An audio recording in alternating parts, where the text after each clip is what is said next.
What's up guys, welcome to Lentz Boxing, and today I'm going to give you guys my prediction between Gennadiy Golovkin and Ryota Murata. So let's get into it. So firstly, the fight's taking place in Japan, basically in Murata's home country. So Golovkin is coming from overseas. I think it's the first time he's fighting in Japan if I'm not mistaken.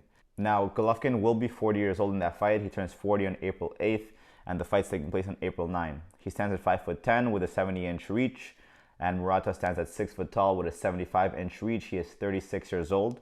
However, Murata does not use his reach when he fights. He usually fights mid to close range.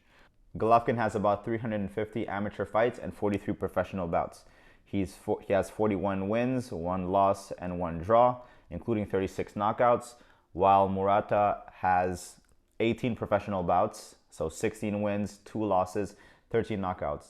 It is to mention that Murata is an Olympic gold medalist. He won the 2012 Olympics in London at the 75 kilogram category, which is 165 pounds.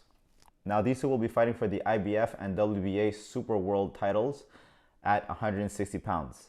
Golovkin currently has the IBF title at 160 pounds and Murata has a WBA regular belt at 160 pounds.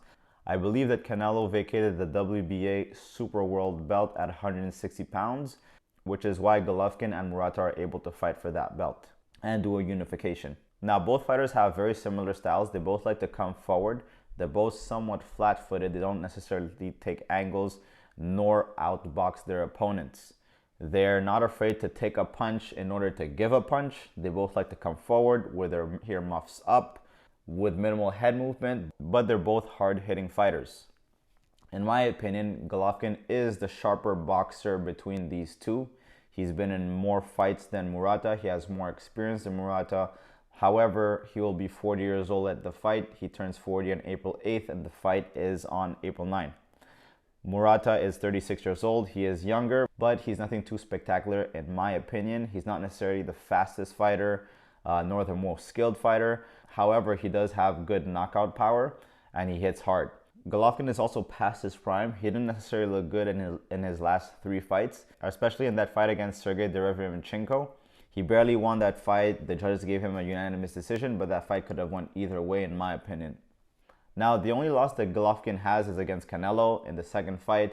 In my opinion, Golovkin won the first fight but lost the second fight, which is a fair loss that he got against Canelo. For Murata, on the other hand, he has 2 losses. He lost against Hassan Endam and Rob Brandt. Both of those boxers were able to outbox Murata, so they were keeping their distance, sticking and moving, and the flat-footed Murata was not able to keep up. However, he did have a rematch with both of those fighters and he did avenge those losses. He stopped both of those opponents in the rematch. In my opinion, this fight is going to be a slugfest, so it's going to be very entertaining for the fans, given the fact that it's 2 fighters who like to come forward and like to bang. However, I think that Golovkin will win this fight, although he is 40 years old. Although he is past his prime, he's still better than Murata in my opinion. I don't necessarily see Golovkin stopping Murata, but he could definitely win on the scorecards. The reason why I think that Golovkin's going to beat Murata is just because he's sharper, he's a little bit faster, he has better defensive skills, he has a pretty good underrated jab that he likes to utilize to set up his big punches. So with that being said, Murata could possibly get knocked out, but I would see this going to a decision given Murata has a pretty solid chin. So that's my prediction for the GGG versus Murata fight. GGG by decision. Peace out.